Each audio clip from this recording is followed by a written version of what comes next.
because this is such an important trade route between Johannesburg and Durban. Well, the truck blockade on the N3 has inflicted millions of rands of damage on South Africa's economy, and the effects will also be felt beyond our borders. Business groups have warned that the increasing disruptions to vital trade routes in the country is akin to economic sabotage, and government silence on this matter is quite deafening. Well, let's bring in Business Unity South Africa CEO Cas Coovadia, who joins me this evening to have a discussion around this. Cas, good evening, and thank you so much for your time. Happy New Year to you, or rather Happy Youth Day. Almost said New Year to you. Let's talk about this. I mean, we know that 4 people now have been arrested, those who were present at this protest. Is this enough for BUSA? Are you satisfied? Well, look, firstly, I think we've got to welcome the arrests, and hopefully they'll be taken through the process quickly, and we actually see exactly what's happening, and if there's a prima facie case, they must be charged and prosecuted. So I think we welcome that. At least it does begin to show that the authorities are acting, and hopefully there'll be consequences for the blockade.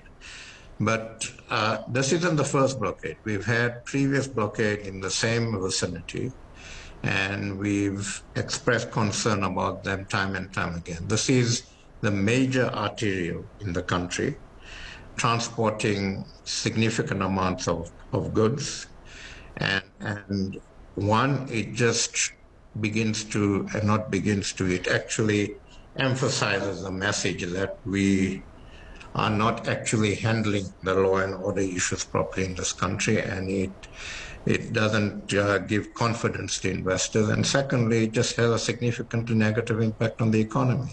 And so what we've called for today is that government needs to treat this as a crisis, needs to put into place the appropriate intelligence so that they are able to pick these things up early and hopefully pick it up before they actually happen with proper intelligence, and proactively preempt these kind of actions, and where they do happen, to very quickly act against the perpetrators and bring them to book. Yeah, you're iterating just what Jason was updating us on, local authorities saying not only do they, plan on, arresting those who were present at the protests, but the masterminds, the ones who strategize on these protests, actually being, rather pursued now by law enforcement. But I want to get into the reasons behind these protests and what you think intervention should be for truck drivers. They're lamenting the employment of more foreign nationals and also steep, fuel price hikes.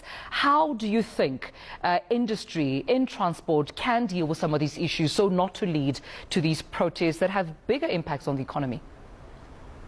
Well, look, the issue about employing foreigners and so on is a sensitive issue, and I think we need to engage to address the issue. The bottom line is that foreigners are working in this country.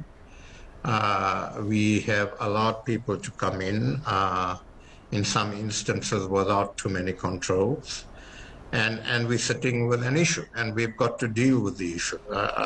And by dealing, and I say deal with the issue, we've got to engage the relevant players, engage the relevant stakeholders, and see how we actually bring about some sort of a situation where local people are not displaced. But at the same time, we've got to do this in a way that we don't actually create more chaos and we don't actually discriminate against people. I think that we need to engage the truck drivers on the demands, and government should be doing that. But at the same time, we need to actually be absolutely clear that no matter what your demands and your grievances, you cannot break the law. You cannot bring the economy to a standstill at a time when we're actually trying to grow the economy and create jobs. This actually goes contrary to job creation, whether it's for South Africans or for foreigners. It goes totally contrary to what the protesters and the people who are responsible for this seem to be saying. They're saying we should be having more jobs for South Africans. Well, we can't create jobs if the economy comes to a standstill. So it's a complex issue, nobody's denying that. But I think there are some areas that we've got to draw a line in the sand. One, you can't conduct your protest in a way that actually inconveniences others, violates the rights of others, and creates serious problems in the economy. Secondly, you can't do this in a way that actually provokes or encourages any sort of violence or incidents of that sort. And thirdly, I think that the other line in the sand has got to be that government needs to engage all stakeholders, but engage them in a way that we try to find solutions and not actually create bigger problems. Yeah. Just in my last question to you, why do you think this has delayed so far? Because, I mean, we know this is not the first time these blockades occur, especially on this route. They occur quite frequently. And the president also instructed a panel headed by Employment and Labour Minister Thulasini Nxesi to address all truck drivers' foundations around this, right? Because it's not only in the Van Rieden's Pass. We've also seen blockages on the N3 route near the roadside and Reeds interchange between Warden and Villiers in the Central Free State province as well. Why do you think the delay? Because I think at this point the fear is that they will continue to occur should the president not act decisively. Look, I don't know why the delay. We're obviously not involved in those discussions, and that's a question to put to the government. But the delay is extremely worrying, and that's why we're calling on the president to actually intervene. President has got to pull together the necessary resources and capacity to deal with this urgently, to speak to whoever needs to be spoken to, and to put into place mechanisms to ensure that this doesn't happen again.